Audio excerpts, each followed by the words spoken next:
Okay, so ito yung nakita ko sa online. Paano natin siya sasagutan? So, ganito yun.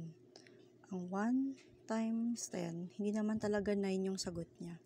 So, gagawin nyo, aansiran mo na muna siya.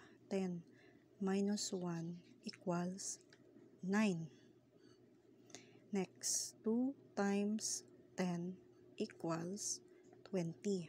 Minus 2 equals 18.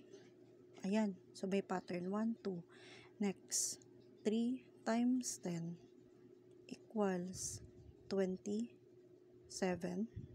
which is dapat 30. Minus 3. So, the answer is 27. Ngayon, what is 8 times 10? So, if you can see, 8. So, lagyan natin 4, 5, 6, 7, 8. Para nakakalito. So, 8 times 10 equals 80. Minus 8 equals 72. So, the answer is 72. Hope you get this one. Thank you for watching to my vlogs and keep follow me for more tutorials.